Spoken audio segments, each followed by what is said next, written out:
السلام علیکم۔ آج کے سبق کا آغاز کرتے ہیں۔ آج کے سبق کا عنوان ہے میثاق مدینہ معاہدہ۔ آن حضرت صلی اللہ علیہ وسلم کی تشریف آوری سے پہلے مدینے میں 3 گروہ رہتے تھے۔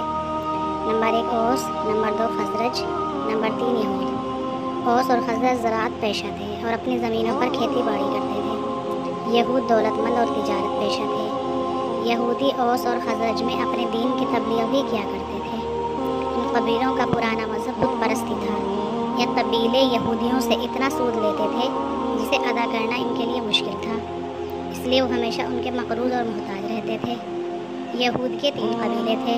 نمبر 1 بنو کنانہ، نمبر 2 بنو نذیر، نمبر 3 بنو قریظہ۔ جب آن حضرت مدینہ تشریف لائے تو یہودیوں کو اپنی بڑائی ختم ہوتی نظر آئی، اس لیے انہوں نے مسلمانوں کی مخالفت شروع کر دی۔ اوس اور خزرج کے جو لوگ ابھی اسلام نہیں لائے تھے وہ ان کے ساتھ مل گئے۔ اس سے پہلے اوس اور خزرج کی لڑائی میں یہودیوں کا بڑا ہاتھ تھا۔ وہ چاہتے تھے کہ یہ لوگ ایک دوسرے کے دوست نہ بنیں اور ان کے محتاج رہیں۔ دوسری طرف مکے کے کافروں نے دیکھا کہ اسلام پھیلتا جا رہا ہے اور مدینے میں اسلام کی طاقت بڑھ رہی ہے۔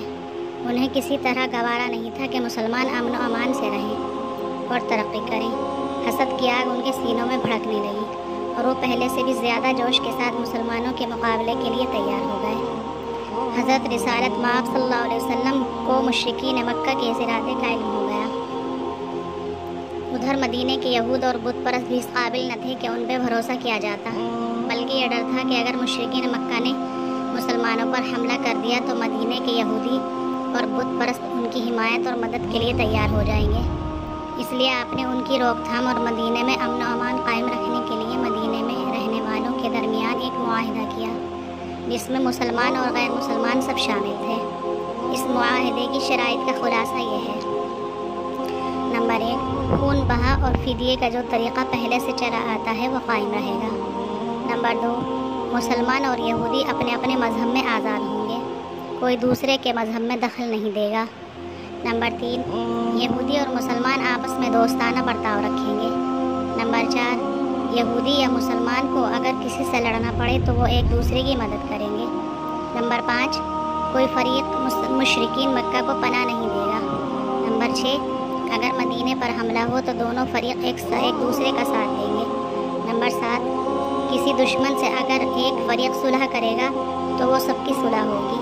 نمبر 8 ہر طرح کے جھگڑوں کا فیصلہ حضرت محمد مصطفیٰ صلی اللہ علیہ وسلم خود فرمائیں گے اور نبی کریم صلی اللہ علیہ وسلم کے زیر اثر مختلف قوموں کے درمیان یہ معاہدہ مذہبی، قومی، ملکی اور سیاسی لحاظ سے بڑا اہم ثابت ہوا۔ بعد کے واقعات نے یہ بات ثابت کر دی کہ اہل اسلام کے حق میں یہ معاہدہ بہت مفید رہا۔